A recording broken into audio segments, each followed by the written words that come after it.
नमस्कार शेतकरी बंधूंनो, आजच्या व्हिडिओमध्ये मी तुम्हाला सांगणार आहे कोंबडी पालनामध्ये होणारी सर्वात मोठी चूक. मग ती चूक आपल्याकडून होऊ द्या किंवा तुम्हाला ती चूक कुणी करायला लावत असेल किंवा कुणी करून घेत असेल तर ती काय चूक असणार आहे मी तुम्हाला आजच्या व्हिडिओमध्ये तेच सांगणार आहे. तर शेतकरी बंधूंनो, प्रत्येक जणाचं स्वप्न असतं मी गावरान कोंबडी पालन करावं. त्यासाठी भरपूर पैसे लागतात, शेड मारण्यासाठी भरपूर पैसे लागतात, पिल्ला आणण्यासाठी भरपूर पैसे लागतात, खाद्य आणण्यासाठी. शेतकरी बंधूंनो, हे गावरान कोंबडी पालन आहे बरं का. हे गावरान कोंबडी पालन आपल्याला स्वतःच्या पायावर उभा करावं लागतं. आपल्या खिशातले पैसे मोजावं लागतात, तेव्हा आपलं हे गावरान कोंबडी पालन हे उभा राहत असतं. जसं की पिल्ला आणायला, भांड्या आणायला, खाद्य आणायला, साळा आणायला, शेड मारायला. मग गावरान कोंबडी पालन किती अवघड आहे बघा. तुमच्या पांडुरंग दादानी फक्त 100 पिल्ला आणलेले आहे. मी 100च पिल्ला का आणले बरं? मला काय अनुभव नाही का? 200 पिल्ला आणावं, 500 पिल्ला आणावं, 1000 पिल्ला आणावं? मला नाही कोंबडी पालन मोठं करावं वाटत. पण नेमकं काय होतं, गावरान कोंबडी पालन करत असताना आपल्या खिशात पैसेच पाहिजे, तेव्हा ते गावरान कोंबडी पालन यशस्वी होतं. आता तुम्ही बघू शकता, जेव्हा तुम्ही क्वांटिटी जास्त वाढवता, आता ही कॅपॅसिटी माझी 500 ते 600 पक्ष्यांची आहे, पण मी 100 पक्षी का बरं आणले?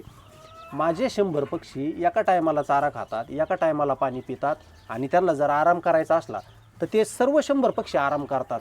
पण तुम्ही याच्यामध्ये जर 500 पक्षी जर घेतले तर 100 पक्षी पाणी पितील, 100 पक्षी चारा खातील, 100 पक्षी आराम करतील, आणि 100 पक्षी त्या पक्ष्यांच्या अंगावर उड्या मारतील.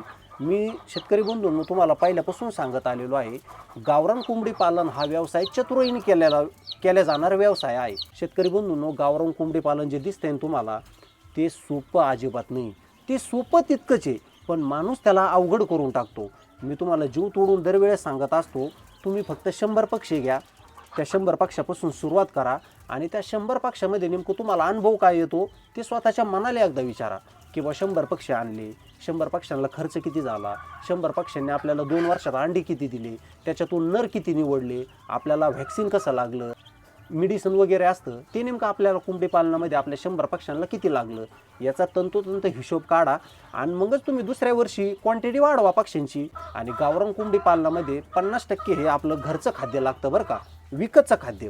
मग नंतर तुम्ही वेस्टमध्ये त्यांना मेथी घास टाकू शकता, पालक टाकू शकता, थोडाफार भाजीपाला टाकू शकता. ते आपल्या मनावर राहिलं की त्यांचा खाद्य खर्च कमी कसा करायचा.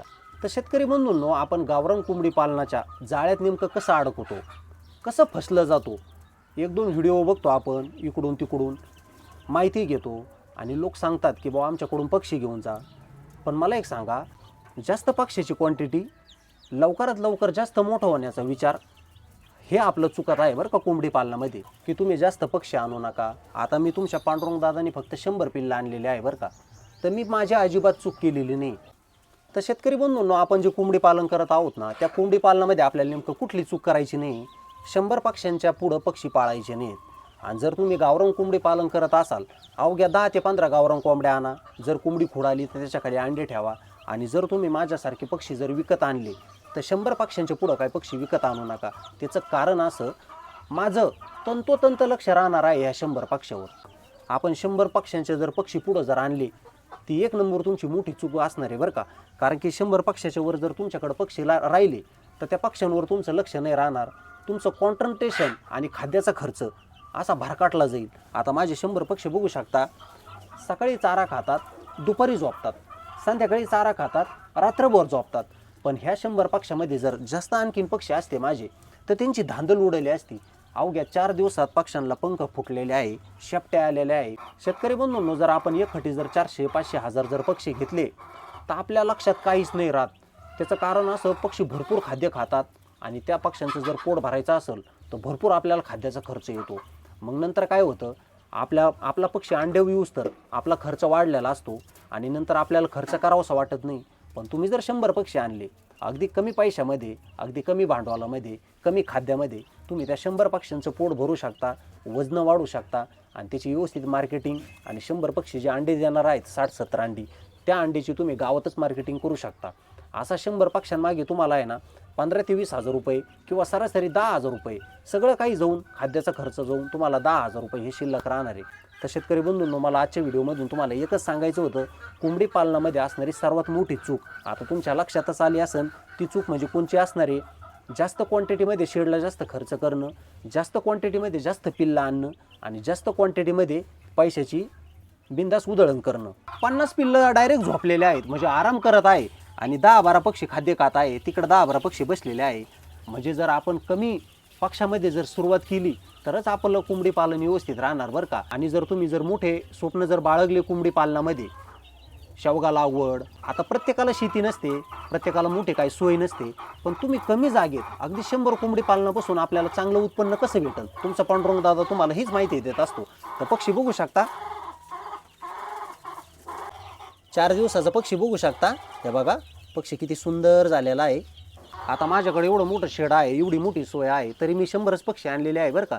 पण तुम्ही अशी चूक करू नका, 200 पक्षी घ्यायची, 300 पक्षी घ्यायची, 5000 पक्षी घ्यायची. कारण की मी तुम्हाला जर माझं अंतर्मनातून जर एक माहिती जर खरी सांगितली ना, ती माहिती कोणची खरी, आपण कोंबडी पालन करतो आणि सुरुवातीला 8 दिवसात 4000, 5000, 10,000 असं खाद्य आणू शकतो. पण कोंबडी अंड्यावरती येण्यासाठी एक लक्षात घ्या, 6 ते 7 महिने लागतात. तर मग आपण नेमकं कुठल्या पैशाने एवढं खाद्य घालणार पक्ष्यांना, आपल्याला किती दिवस आपल्या खिशातून पैसे मोजावं लागणार खाद्याला. त्यापेक्षा शेतकरी बंधूंनो 100च पक्षी घ्या, त्यांचं व्यवस्थित पोट भरा, खाद्य टाकून, मका टाकून, गहू टाकून, तांदूळ टाकून, बाजरी टाकून, ज्वारी टाकून, थोडासा हिरवळ घास पाला, मेथी भाजी म्हणजे असं काही मार्केट वेस्ट टाकून त्यांचं पोट भरू शकता. पण मोठं स्वप्न बाळगून मोठी चूक करू नका बरं का. आणि शेतकरी बंधूंनो, आजच्याच व्हिडिओमधून आहे ना, माझ्या कोंबड्यांनी काल नेमकं अंडी किती दिलेले आहेत ना, मी तुम्हाला आज दाखवतो. आता काल व्यक्ती काल ती सकाळी दादा म्हणे माझा मुलगा आजारी आहे, मला अंडे पाहिजेलच. तर त्यांनी मला 1000 रुपये दिले. मी ते 1000 रुपये घेत नव्हतो, पण बळच माझ्या खिशात घातले 1000 रुपये. जे काय अंडे निघतील ना ते ठेवा. तर त्यांच्यासाठी मी अंडे जपून ठेवलेले आहेत. तर तुम्हाला ते काल दिवसभरात अंडे निघलेले मी दाखवतो.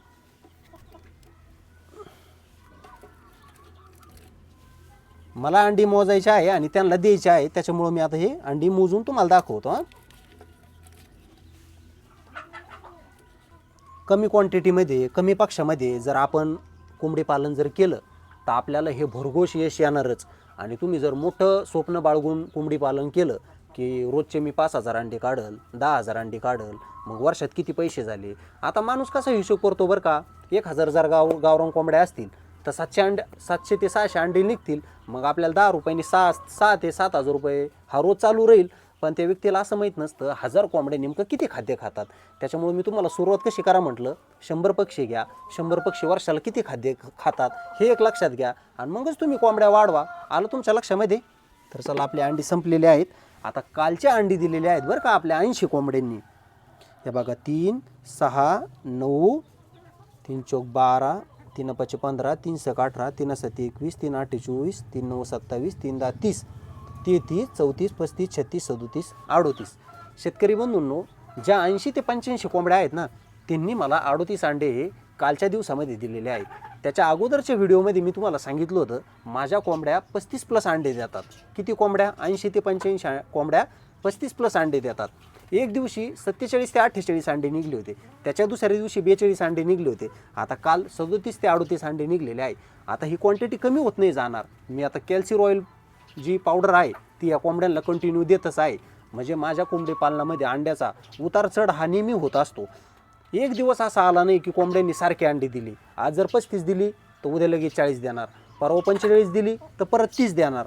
ह्या ज्या माझ्या कोंबड्या आहेत 80-85, ह्या कोंबड्याचा तंतोतंत अभ्यास आहे माझ्याकडे, म्हणून मला हे कोंबडी पालन परवडतं. त्याच्यामुळे जर तुम्ही जर कोंबडी पालन करणार असाल, कोंबडी पालनामध्ये तुम्हाला जर कुठली चूक करायची नसेल तर मी जसं सांगत आहे तुम्हाला तसंच कोंबडी पालन करा. जास्त पक्षी घेऊ नका, कमी पक्षी आणा, व्यवस्थित कोंबडी पालन करा. कोंबडी पालनामध्ये मोठाली स्वप्न ठेवा, पण सुरुवात छोटी करा. मग ती छोटी सुरुवात आपली भविष्यामध्ये मोठी सुरुवात झाली पाहिजे. आलत मंडळी तुमच्या लक्षामध्ये. असं नाही आपण एकदाच पक्षी आणले, एकदाच किती मोठं खाद्य टाकलं, आपले पैसे संपले, असं काही करू नका. असं काही कोंबडी पालन करा ना, 100 पक्षापासूनच करा. पण ते 100 पक्षाचे 1000 पक्षी कसे होतील ना, याचा तुम्ही नक्की विचार करा. आता एका दादांनी कमेंट केली ती की पांडुरंग दादा तुम्ही कावेरीची पिल्लं का आणले. आता बघू शकता, 100 जरी कावेरीची पिल्लं आणले मी तर माझ्या प्युअर गावरान कोंबड्या 70-75 ज्या आहेत त्या जागेवर आहेत. मी एखादी जर कोंबडी खोडी आली तर त्या खोड कोंबडी बसून पिल्ला काढतच असतो. म्हणजे माझा 2 दागडा वाहत असतो, एक गावरान कोंबडी पालन आणि एक विकतचे पक्षी. त्याच्यामुळं शेतकरी बंधूंनो, तुम्हाला माझं प्रामाणिकपणे सांगणं आहे की कोंबडी पालनाची सुरुवात अगदी छोट्यापासून करा. कोंबडी पालनामध्ये चूक करू नका. फक्त 100 पक्षी आणा, पण त्या 100 पक्ष्याचे 1 ते 2 वर्षात 1000 पक्षी कसे होतील ते बघा बरं का. आता हे अंडे भरून घेऊ.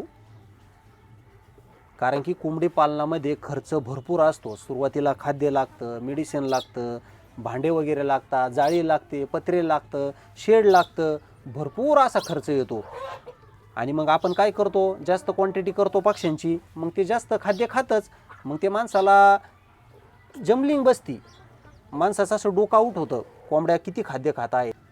तर शेतकरी बंधूंनो, ज्या आपल्या 80-85 कोंबड्या आहेत आणि त्यांनी मला जे 40 अंडे दिलेले आहेत ना, तर हे अंडी झाली 400 रुपयाचे. आणि त्यांचा जर खाद्य खर्च जर पकडला तर मी सकाळी दिवस उगता त्या कोंबड्यांना 1.5 किलो खाद्य टाकतो आणि सायंकाळी 4 वाजता 1.5 किलो खाद्य टाकतो. अंडे देण्यासाठी लेअरचं खाद्य वापरतो. ते किती रुपयाचं झालं? 3 त्रिक 9 आणि वरचे 10 रुपये धरा, म्हणजे 3 किलो खाद्य हे 100 रुपयाचं झालं आणि आपली 40 अंडी झाली ही 400 रुपयाची. तरी शेतकरी बंधूंनो, मला ज्या 80-85 कोंबड्या आहेत ना, त्या 300 रुपये रोज हलक्या हाती देतात बरं का. म्हणजे मला एक दिवस काम करण्याची गरज नाही, फक्त 80 कोंबड्यामध्ये. आता कमी पक्षी असल्यामुळे बघू शकता आपले पक्षी लगेच झोपलेले आहेत. तर शेतकरी बंधूंनो, मला तुम्हाला इमानदारीने एकच गोष्ट सांगायची आहे. आता हे जे 100 पक्षी आहेत ना, बघू शकता किती शांत झोपलेले आहे. आणि ह्या पक्ष्यांचं खाद्य नियोजन कसं असणार आहे शेतकरी बंधूंनो, सकाळी मी पक्ष्यांना फक्त अर्धा ते 1 तास खाद्य टाकतो बरं का भांड्यामध्ये, आणि लगेच भांडे उचलून घेतो. म्हणजे आपण त्या पक्ष्यांना सवय कशी लावायची आहे, आपल्याला दिवसातून 2 टाईम चारा खाण्याची फक्त सवय लावायची आहे. असं नाही 24 तास त्यांचे भांडे गच्च भरलेले राहिले पाहिजे. तर शेतकरी बंधूंनो, तुम्ही भरपूर ठिकाणी ट्रेनिंग वगैरे घेता बरं का, पण तुम्हाला ट्रेनिंगमध्ये असं शिकवलं जात नाही की कोंबड्यांना फक्त 2च टाईम खाद्य ठेवावं. ट्रेनिंगमध्ये तुम्हाला असं शिकवलं जाणार 24 तास कोंबड्यांचे भांडे भरलेले असायला पाहिजे. मग शेतकरी बंधूंनो, जर त्या कोंबडीला आपण 24 तास जर भरलेलं भांडं ठेवलं खाद्याचं, तर ते नेमकं चारा दिवसभर खाणार, ते पचणार कसं, ती जिरवणार अन्न कसं? हा गावरान कोंबडी पालनामध्ये मोठा फॉल्ट आहे. सकाळी आपल्या पक्ष्यांना आहे ना फक्त अर्धा तास खाद्य ठेवायचं आहे बरं का, सकाळी 7 ते 8 वाजेपर्यंत. लगेच ते खाद्य आपल्याला उचलून घ्यायचं आहे आणि परत सायंकाळी 4 वाजता खाद्य टाकायचं आहे. म्हणजे जे आपलं पक्षी 8 वाजता खाद्य खातात ते 4 वाजेपर्यंत त्यांच्या पोटामध्ये जिरलं पाहिजे. आणि 4 वाजता खाद्य टाकलेलं आपल्याला 6 वाजता परत उचलून घ्यायचं आहे. म्हणजे रात्री 12 वाजेपर्यंत जे पिल्लांनी कोंबड्यांनी जे अन्न खाल्लेलं आहे त्यांचं 12 वाजेपर्यंत अन्न पचन.